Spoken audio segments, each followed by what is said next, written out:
Good morning दोस्तों। आज मैं अपनी किताब लिख दूं क्या से एक कविता का पाठ करने जा रहा हूं। वो कविता है बेटी के ऊपर।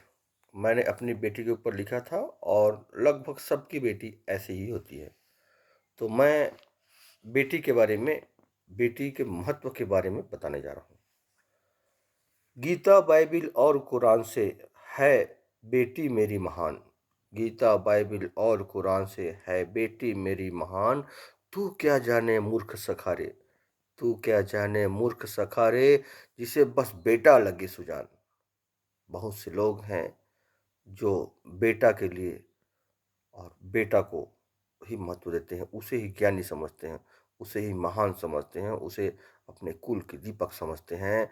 किंतु गीता, बाइबिल और कुरान से है बेटी मेरी महान। न करती है ये भेद, न करती है भेद, न करती है विच्छेद। ये किसी को के साथ भेद नहीं करती, किसी के तोड़ने का काम नहीं करती है। बस करती है खुशियों से, बस करती है खुशियों से सारे जग का अभिषेक, सारे जग का अभिषेक करती है। यदि बेटी न हो तो सारे जग सूना हो जाएगा। जग का, सारे संसार का, पूरे ब्रह्मांड का संचालन बंद हो जाएगा। हालांकि मैं एक तरफा बात नहीं करूंगा, मगर बेटी तो होनी चाहिए, जिसे हम आज के युग में भ्रूण के रूप में भी जान जाते हैं कि वो बेटी है, तो उसे मरवा डालते हैं। कई लोग बड़े होने के बाद भी मरवा देते हैं। कई लोग उपचार के लिए या शिक्षा के लिए और बहुत सारी चीज़ों के लिए उसको उपेक्षित करते हैं और प्रताड़ित करके उनसे केवल काम कराते हैं। जबकि बस करती है खुशियों से सारे जग का अभिषेक, ना करती है भेद, ना करती है विच्छेद, बस करती है खुशियों से सारे जग का अभिषेक। गीता, बाइबिल और कुरान से है बेटी मेरी महान। तू क्या जाने मूर्ख सखारे, जिसे बस बेटा लगे सुजान। न सिखाती घृणा युद्ध, न सिखाती घृणा युद्ध, न करती है ये क्षुब्ध।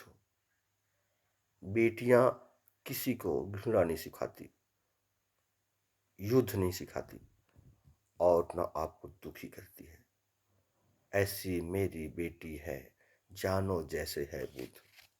ऐसी मेरी बेटी है, जानो जैसे है बुद्ध। गीता, बाइबिल और कुरान से है बेटी मेरी महान। तू क्या जाने मूर्ख सखा, जिसे बस बेटा लगे सुजान। तो साथियों, ये कविता आपको कैसे लगा, इसके बारे में अपना राय बिल्कुल बताइएगा और कोशिश करिए अपने विचारों को, अपने आसपास के लोगों के विचारों को बदलने का। जो लोग बेटियों को गर्भ में ही मार डालते हैं, हालांकि इसके बारे में मैंने अपनी किताब अंगूठा छाप लेखक अबोध बालक के वसुधा दर्शन में लिखा है, पापा वीरप्पन की उपाधि उन्हें बिल्कुल दीजिए। वो जो बेटियों को गर्भ में ही मार डालते हैं, उन्हें पापा वीरप्पन की उपाधि दीजिए और इस कविता पर गौर करिए। जय हिंद।